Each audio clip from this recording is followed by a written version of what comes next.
The first thing I heard was crying.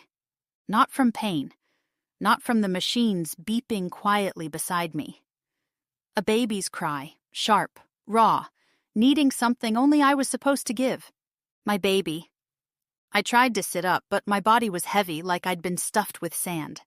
My throat was dry, my mind foggy. The last thing I remembered was the panic in the room before they wheeled me into surgery. Voices yelling, lights blurring. A nurse saying something about blood pressure. "Where's my baby?" I whispered to no one. A nurse walked in just then, flipping through a chart. She smiled like this was any other day. "She's doing really well. Your husband took her home last night." Her words didn't make sense. "What do you mean, home?" "You had complications. They had to keep you sedated longer than expected. He said you'd agreed ahead of time, just in case, that you didn't want her staying in the ICU environment." I hadn't agreed to anything. Before I could protest, my phone lit up. A FaceTime call from Daniel. My fingers fumbled to answer. "Hey," he said, beaming. "Someone wants to say hi." The screen showed our daughter, my daughter, snuggled up in someone's arms. I held my breath. For a moment, everything else disappeared. She was here. She was okay. And then the camera shifted. The woman was holding her to her chest, skin to skin. She adjusted her blouse, already halfway unbuttoned, and guided my baby to her breast. And nursed her. I stopped breathing. Her face was calm, gentle, familiar. I knew that face. The same one I'd seen texting him late at night. The one he once called just a colleague. The one he swore meant nothing. Daniel saw my expression. "Babe, wait! Don't freak out. You needed rest. She's just helping." Helping. He took my newborn child, left me unconscious in a hospital bed, and gave her the one thing I hadn't even had a chance to do yet. I stared at that screen like I was watching my own life get handed to someone else. And in that moment, something inside me cracked open. The next few hours were a blur of quiet rage and forced stillness. The nurse kept coming in, checking my vitals, offering painkillers I refused. I didn't want the fog anymore. I needed clarity. I needed to remember every detail, how I ended up here, alone, while she got to hold my baby like she had earned it. They said I had severe preeclampsia.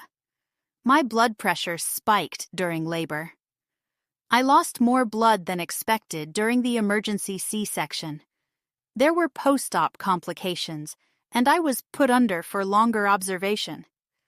But none of that explained why my child had been taken from me. Daniel hadn't even been in the room when I went under. He said he had to step out for a call. The same call, probably, that gave her the green light to come to our home and step into my place. I asked the hospital staff how he was allowed to take our newborn. They told me it was rare, but not impossible. He said we'd discussed it, that if I couldn't breastfeed right away due to medical risks, we'd prefer to have the baby in a calm, private environment. That we had a friend, a woman, who had experience with newborns and could step in if needed. They believed him. Because why wouldn't they? He spoke with confidence. He signed the discharge paperwork. And I was unconscious, unable to say otherwise. I never signed anything. He used my silence as permission. I spent 2 days in that hospital bed, staring at the ceiling, listening to the machines beep around me while my daughter bonded with someone else. Every hour, I sank deeper into a kind of grief I didn't have a name for. It wasn't just the loss of a moment. It was the loss of position, of presence, of something sacred. They gave away my motherhood like it was a task to be delegated. She fed her, changed her, sang to her. I was supposed to be the first voice my daughter recognized, the first arms that made her feel safe. But instead, I became the afterthought, the backup. The next time Daniel called, I let it ring. Then again, and again. Finally, I picked up. He looked tired, unshaved, but still smug under the surface. I know it's a lot, but you'll see. It's better this way. You needed rest. She stepped up. She was amazing. He said it like I should be grateful. Like I owed this woman something for hijacking my child's first days. She's staying here for now, he added. It's easier with both of us helping. You can join us when you're better. Join us. Not come home. Not be the mother. Just join them. I said nothing. I stared at the little mobile spinning above my hospital bed, and I felt something click into place. He didn't just cross a line. He demolished it. This wasn't panic. This wasn't a one-time lapse in judgment. This was a plan, and I had walked right into it. Looking back, there were signs. The late nights, the sudden need to be more involved in prepping the nursery, the weird tension when I suggested we hire a postpartum nurse. He had already decided who would fill that role. She wasn't just his mistress. She was his replacement plan for me. But what he didn't plan for was me waking up. The nurse came in again and asked if I wanted to start prepping for discharge. I nodded. I was going home. And I wasn't coming back the same woman. Coming home didn't feel like coming home. Daniel met me at the door like everything was fine. He had the nerve to kiss my forehead and say, "You're going to love how peaceful it's been." She was there. Of course she was. She opened the door to the nursery before I could even reach for it. She held my baby like she owned her. Spoke in that gentle, overly sweet tone women use when they want to prove they're more maternal than you. "She's been sleeping so well," she said. "We've really gotten into a rhythm." I smiled, but it didn't reach my eyes. I took my baby in my arms, and for a moment, just one, I felt whole. But even that was laced with a quiet fury. I didn't recognize her smell. Her weight felt unfamiliar in my arms. I had missed her first stretch, her first yawn, her first connection. Those moments were mine, and I would never get them back. Daniel stood behind me, hands on his hips like he'd done something noble. "You're not mad, are you?" he asked. "You needed time. She helped fill the gap." Fill the gap. As if my role was a placeholder. That night, I lay in bed and stared at the ceiling while they moved around the house like they owned it. She washed bottles in my kitchen. He laughed at something she said.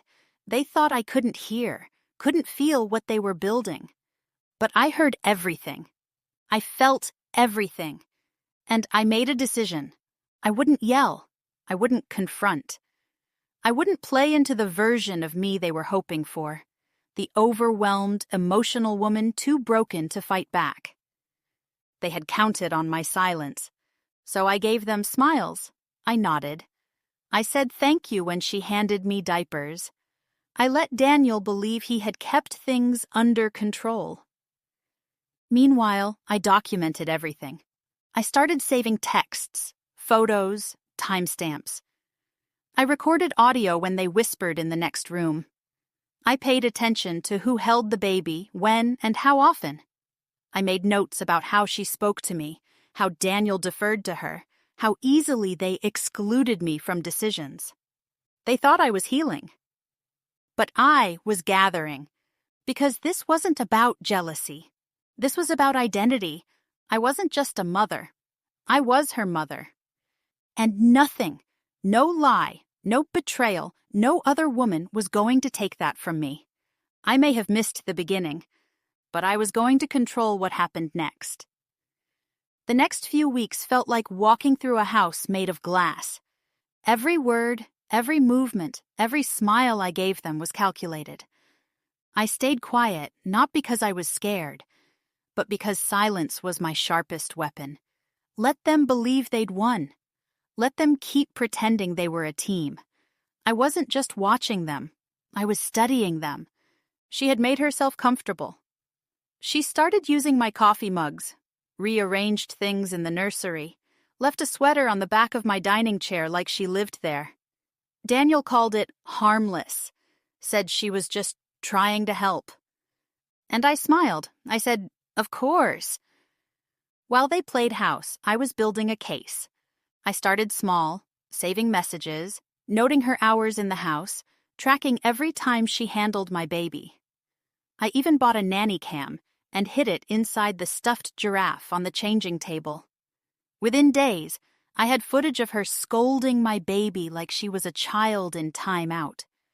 Footage of Daniel letting her make feeding decisions while he stood back, nodding like some obedient little husband.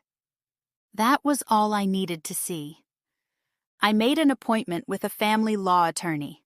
A woman, sharp eyes, sharper voice. She listened as I told her the story, every last detail, and didn't interrupt once. When I finished, she leaned back and said, "You're not just building a custody case. You're building a reckoning." She gave me homework.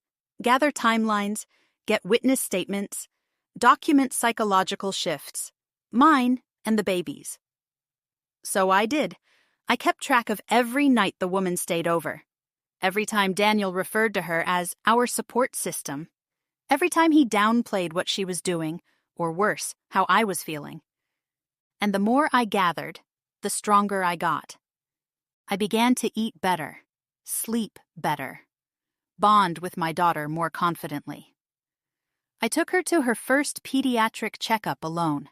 I left the house just to breathe fresh air, hold her in my arms, without them hovering around me like I was unstable. The woman noticed the shift. She started asking me weirdly loaded questions. "Are you feeling okay today? You sure you're ready to handle things on your own?" I nodded politely and told her everything was great. I wanted her comfortable, because arrogant people make mistakes. Daniel didn't see it coming either. He was so caught up in his fantasy, this twisted little version of a modern family, that he missed the signs. He missed the hours I spent behind a locked door filling out paperwork. He missed the emails between me and my therapist, documenting my postpartum state and how their presence was affecting my recovery. He missed the phone calls I took from the other room with court-appointed child psychologists. He was too busy thinking I had forgiven him. One morning, I made pancakes. Her favorite kind, apparently. I poured the syrup, served the plates, and smiled while they chatted across the table about how, well, we were all functioning as a unit. Inside, I was counting down. That afternoon, I made one last call. To Child Protective Services. Just to let them know a non-guardian had been breastfeeding my child without medical clearance or consent. I forwarded them the footage. That night, I watched my daughter sleep in her crib, her chest rising and falling, peaceful and safe. I kissed her forehead and whispered, "Almost done, baby girl. Almost there." And if you're wondering how this ends, subscribe now, because the moment I hit back, it changed everything. The next morning, Daniel was served. The look on his face when the doorbell rang, when the legal envelope was placed into his hand, was something I'll remember forever. Confusion, then denial, then rage. He stormed into the kitchen, yelling, "What the hell is this?" I didn't even flinch. "Your consequences," I said. "You're insane," he snapped. "This is going to destroy us." "There is no us," I said calmly. "You gave that up the second you chose her over me. Over your own wife, your child's mother, the woman who almost died giving birth to her." He stared at me like I was someone he didn't recognize. Good. Because I wasn't the same. And just like that, the illusion shattered. She left 2 days later. Didn't even say goodbye. Took her sweater, her perfume, her smug little smile, and vanished. Maybe she thought he'd protect her. Maybe she thought he'd choose her again.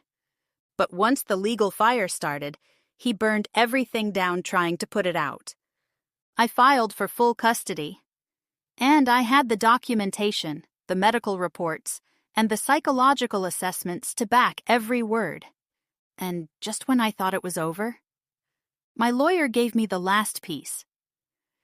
"Your hospital's legal team is opening an investigation," she said. "He misled them, falsified documents. That's criminal." It wasn't just a custody battle anymore. It was a full-blown collapse of the life he thought he could build without me. And the best part? I never raised my voice. I never lost control. I let them build their little house of lies brick by brick. Then I walked right in and knocked the whole damn thing over. Court felt colder than I expected. Not the room itself, but the energy. Clinical, detached, like none of it, none of the lies, none of the damage, was personal to anyone but me. Daniel sat 2 rows ahead, jaw clenched, papers in hand. He wore a suit like he was playing dress-up. He looked tired, worn. Not like a father fighting for his family. More like a man watching everything slip away. I didn't look at him. I didn't need to. My lawyer laid everything out, piece by piece. No drama, no exaggeration, just facts. How Daniel had forged my consent to discharge our newborn from the hospital. How he introduced a non-guardian into my daughter's care without approval. How he allowed that woman, his mistress, to breastfeed my child without medical clearance, supervision, or my permission. Then came the footage, the hidden camera recordings, her voice soft but confident. "She's not ready yet. Just let me handle the feeding for now." His, "Yeah, don't worry, she's too out of it to notice anyway." Every word hit the courtroom like a drop of acid. Daniel's lawyer fumbled, tried to spin it as an emotionally complex situation. Said he acted out of confusion, fear, love even. But love doesn't lie. Love doesn't use a woman's body as a placeholder. Love doesn't erase a mother from her child's life. The pediatric report came next. A psychologist's evaluation followed. The CPS referral, the medical affidavits, every document a nail in the coffin of the fantasy he tried to build. The judge sat quietly through it all. Then he spoke, measured, precise. "This is not about one mistake. This is a pattern of deception, boundary violation, and emotional manipulation." He turned to me. "Full physical and legal custody to the mother. Father will have supervised visitation only. A psychological assessment is to be completed before any review." Daniel didn't speak. He stared down at the table, blinking like he couldn't quite process it. It was over. I stood up without looking at him. My daughter was waiting in the hallway, sleeping peacefully in my sister's arms. I took her, kissed her cheek, and whispered, "We did it." He followed us out. "Can we talk?" he asked. "Please, just give me a chance to explain." I turned around once. "No." That's all I said. No tears, no shouting, no long speech. Just the one word he never expected to hear from me. Because he had taken so much, and still thought he had the right to ask for more. But now, he had nothing left to take. Peace didn't come all at once. It came slowly, in the little things, in the way my daughter curled her fingers around mine while she slept, in the stillness of a home where I no longer had to second-guess every sound, in waking up and knowing the only voices in my house were the ones that belonged there. She was safe. I was safe. And for the first time in weeks, I could breathe. No more perfume that wasn't mine lingering in the air. No more whispered conversations behind closed doors. No more wondering who was making decisions about my child behind my back. It was just us, as it always should have been. I built a new routine around calm, not survival. I rocked her without interruption, sang off-key lullabies that made her smile. We went for walks. I introduced her to the world on our terms. Everything that had been taken from me, I took back, day by day, moment by moment. And Daniel? He started calling, first just to check in, then the apologies. long voicemails full of explanations and regret. He said he missed us, that he was lost, that he didn't mean for things to go that far. But he never said the one thing that mattered. I'm sorry I chose someone else to be her mother. He wasn't sorry for what he did, just sorry he lost. I didn't respond. Not once. Because what could he possibly say to undo the image of me lying in a hospital bed, stitched and sedated, while he handed my newborn to the woman who helped destroy our marriage? She vanished as quickly as she arrived, gone without a trace the moment things got serious. No goodbyes, no closure. Just silence. She never planned to stay for the consequences. She was only ever there for the fantasy. But the real world doesn't bend to the rules of betrayal. It snaps back, and it snapped hard. And me?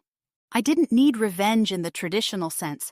I didn't want to ruin him. I wanted to rise. And I did. Every diaper I changed, every bottle I warmed, every kiss on her forehead was a reminder. I won. Not because I screamed, not because I begged, but because I chose peace. One day, a friend asked me, "How did you survive that?" And I told her, I didn't survive it. I transformed. I stopped waiting for apologies that would never come. I stopped letting someone else's betrayal define my worth.